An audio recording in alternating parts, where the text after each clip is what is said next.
Imagine combining cardboard and a 183mm cannon. Well, you don't have to if you play World of Tanks, because we have the glass cannon, the ultimate, the FE 4005 Stage 2. And today's replays are going to showcase two absolutely crazy replays. One being a 13,000 damage game and win on Pilsen. And we're going to see one more replay that we'll keep anonymous that you can check out later on in the video. So let's get straight into it and see what this tank's all about.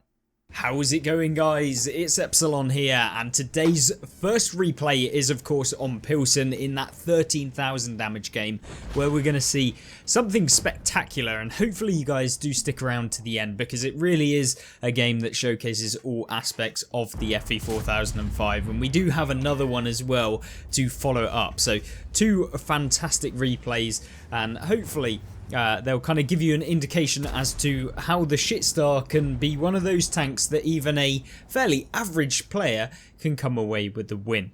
Now, I'm not saying that the player in today's video is an average player, but the key thing is that what you have to know when playing these vehicles is that they have absolutely no armor. You are not bouncing a single round, but equally, you don't really bounce a whole lot on the opponents that you'll be facing, and that's because of the fact that you've got 1750 alpha damage and a fairly substantial amount of penetration, 230mm to be exact, which allows you to go through the majority of tier 8 vehicles as well as some of the tier 9s, and if you're hitting tier 10 weak points, if you're hitting mediums in the side, maybe not so much an E100, but pretty much every other vehicle at tier 10 you can reliably pen so long as that gun hits, because remember, the dispersion is not amazing, but it is still 0.39, which if you consider the fact that you can do 1750 alpha damage, yeah, it's not bad at all. But what does this replay showcase over some of the other FE 4005 replays that you might have seen? Well, it's about the opportunity and the actual kind of movement that our player here decides to take. Now, you're seeing a very traditional game on Pilsen played by the FE, because what you have to do is you cannot overcommit on a map like this. As soon as you start to overcommit, if you're going into the middle like you're seeing here, you have to be very, very careful, because not only if the enemy team have won the eastern side of the map, but also if they're in where this Batcher AP is, then they can get side shots, they can get frontal shots, and then you can also get rushed by people like the VZ, the IS-7, who might come around this area here. So it's very much a case of trying to avoid any of that damage entirely, because as soon as they get a target, which is you 99% of the time, if there's multiple tanks in front of them, they see an FE 4005, they're going to go for you. And that's the real problem with a tank like this, is that yes, it has absolutely no armor and everybody knows about it, which means that everybody aims at you. So it can be a infuriating tank to play, but boy oh boy is it rewarding when it comes off. Now, so far, not been too rewarding considering only 1,000 damage been done, but don't worry, the game starts to really kick up, and actually the team at the moment are losing by just over 5,000, but make that just 3,000 now with a successful pen by the FE, and of course finished off by the Badger on the friendly team. So straight away, I mean, very few tanks are going to be able to do that in World of Tanks, and it might seem very boring that you have to wait such a long time to reload.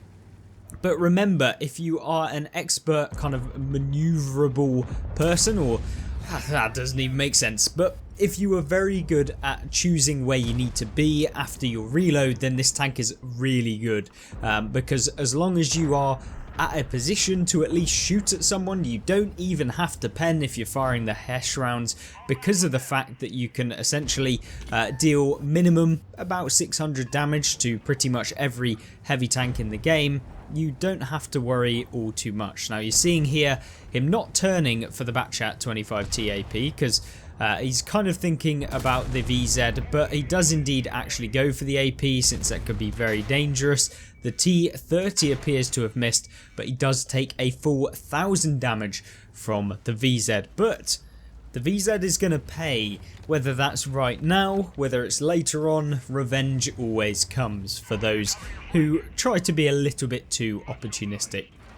Now, you're seeing here him just trying to bait the VZ into coming round. I have no idea if he does indeed decide to come round yet, but it doesn't matter whether he decides to come round, because there's always the risk that the FE is just going to pull round and dump his big old chod straight into you. So it's something that a lot of players have come up against, and a lot of players have been sent back to the garage by a vehicle like this. And if you think about it, the FE has over the hit points of pretty much every tier 8 in the game, so you can one-shot every tier 8 in the game. Remember, it also has 230 pen, so you can pretty much pen every tier 8 in the game, even the heavies, of course, let alone the mediums, which are just going to be an auto pen. You can pretty much auto aim them and still pen every single medium with 230 pen. So you've got to be kind of wary though when you do reach these tier 10 matchups. As you're seeing here, it's predominantly tier 10, or at least half of the enemy team are tier 10s, but you don't have to aim when you're coming up against tier 9 vehicles that are sat out in the open, that are allowing you to get an easy shell, and of course when they're on such low hit points that it doesn't even matter whether you pen or you actually just splash them. And that's what you saw with the Object 283 there. Like, granted, if you were to hit the tracks or something like that, maybe you wouldn't be able to do 300 damage, but even still, you can still be absolutely dominant. Now, gets a little bit unlucky with trying to hit the M48 or the M60 there. Usually an M60's turret would be a godsend and you'd be able to rinse the turret of that, but unfortunately did actually bounce. And that's the one bad thing about using the FV, is that if you don't secure the damage, you have this insanely long reload. You don't have particularly the best DPM in the game, and if you're coming up against mediums, they can severely punish you quite hard during that long 20-ish seconds reload. And of course they have to then leave or try and get away, because you're going to pump them again within that 30-second period, 25 to 30 seconds roughly. Now the FV here, it's not actually as inflexible as you might think. Now most people think, oh, it's a glass cannon tank destroyer, of course it's not going to have any armor, it's going to be one of those that you have to rely upon kind of your teammates, and to a degree you do. But at the same time, if you play the FE right, where you are poking around a corner and you're doing exactly what he's doing here, where you're not actually exposing yourself, no one can hit you. And so the armor argument, which is like that you don't necessarily have any and that makes it bad, means that it doesn't really hold up, that argument, because a lot of the best players will just decide, well, if I don't have any armor, what's the best way of avoiding a shot? Well, just not actually being able to get shot, and that's what some of the top players will do. Now here you go, a STRV, and because of the 183mm caliber gun, you can overmatch a ton of tanks within the game, and that's exactly what happened to the STRV. Most people will understand that you can overmatch a ton of vehicles anyway when playing up against the STRV, because of the side armor that it has, but when you're playing in an FV, you can overmatch a lot more vehicles, because essentially you have the possibility of overmatching over 60mm of armor, allowing you to be very, very dominant against side scrapers. There are a ton of medium tanks that have only 60mm or below,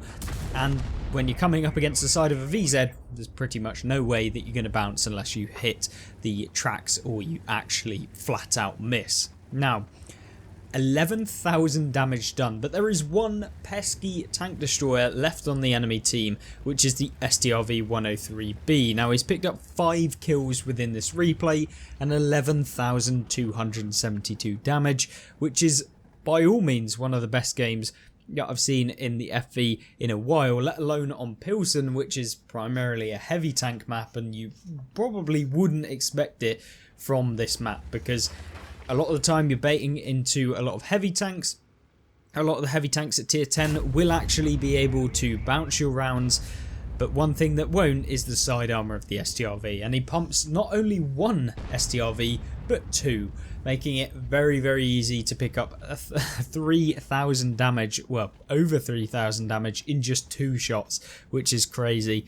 And you can see at the end of this game, and of course at the end of the video, where maybe you can see the full result of the game. But I'm amazed at how well this tank has performed on Pilsen. And there you go, the STRV gets taken out, and of course picking up a meager 46 spotting damage as well. So hopefully that game showcased the shitstar, and of course one of the best things about the FE 4005, which is that main armament that you can see right here. So that's one replay. But what about another one on maybe a more favourable map for the shitstar? The next replay that we have kicks straight off with a bang, and that is against the AMX M454, so that's a feels bad. Oh wait, no, sorry. But either way, straight away we are witnessing a game on one of the best maps in the game, in my opinion, Serene Coast. It has a little bit of everything for any tank that you can play. Now granted, a lot of the time if you're playing in a non-turreted heavy tank, it can be a little bit daunting because of the fact that this map is littered with ridge lines, and you will often be finding yourself up against tanks that get hulled down on a ridge and there's not a lot you can do about them. But the FE 4005 taking this early spot, and this is a spot that a lot of players will take in the game because you can sit here and you can get early damage, as you've seen there. 1,682 damage done in a very easy fashion to one of the vehicles that everybody fears at tier 10 at the moment, probably the best tier 10 heavy tank that you've seen, I guess, in most regards. Like, very, very powerful. Now hopefully Wargaming do something about that. Maybe they'll actually nerf it rather than nerf the tier 8 for some reason that was actually become okay, but that's a whole different topic for a whole new series of videos. But what you're seeing here is what happens when you do eventually get spotted in the FE 4005, because we've not really talked about the receiving end of damage when you're playing in a tank like this, and it's all down to the fact that a lot of the time, as soon as you start getting hit, the damage racks up and you end up getting returned to the garage pretty quick. So once one shell usually comes in, you're almost guaranteed to take multiple shells coming straight at you, which is certainly something that can make the FE slightly more harder to play than the FE 215B183, which is the alternate tier 10 tank destroyer that you can pick up within World of Tanks, but of course is a lot more difficult to get your hands on. But 1,900 damage straight away within the first couple of minutes in the game is not bad, but of course he's lost over half of his hit points at this point, which makes trying to carry in a tank that has absolutely no armor and where your team are basically looking like they're getting a bit sausage sandwich. They're going to end up having to fight on the east and the west, and then the enemy team are going to cover in the middle. So although they're up on hit points, they're probably going to end up losing this game if something drastic doesn't happen and they start closing down some of the opponents, or they push through the eastern flank. But one thing that can stop the enemy team is not bouncing on an object 283. Now, this is what I mean by the Hesh rounds with this tank. They can be proper troll, and it really takes the name as the ultimate troll cannon, because not only do you have good accuracy, so you'd expect at least to get your shot on target, but you also have to come into fact with the HE changes and with all of the balanced tanks that are in the game that have a ton of spaced armor that absorb a ton of your damage that you could have potentially got had they not had it. But yeah, either way, very, very good tank to be in this sort of scenario where you can remain undetected, but it is huge. You don't have very good camo, so you have to rely upon the fact that you are using the bush mechanics to the best of your ability to avoid being able to get spotted, because as we say, once you're spotted and the enemy team are around, it doesn't take long before they start really rinsing away the hit points that you might have. Now you're seeing here him moving back behind the bushes even more. Not entirely sure whether he's spotted or he wasn't at that point. But you can see here the T-30 seemingly over poking. and he's sent back to the garage. Great result, and this is exactly what you want with the FE, is to see shots like that actually land and pen. And that's really where this tank can be so different from so many other vehicles in the game. And yeah, it's really nice to see a player actually come out with these shots, getting slightly lucky, but nonetheless the rounds are going where he's aiming, and you can see there a 1700 damage roll hitting the Super Conqueror, and unfortunately he low rolled. Yes, low rolling for 1722 damage seems almost hilarious, to be honest, but yeah, the Super Conqueror feeling very salty, I expect, at this point, not knowing that there was a pesky FV sat in the bushes. But once again, like the beginning of like the beginning replay that we saw, the STRV on the enemy team getting shut down in just one shell. So very good to see. I love seeing it when you manage to full health a tank. It is very rare to be able to do this if you're playing tier 10.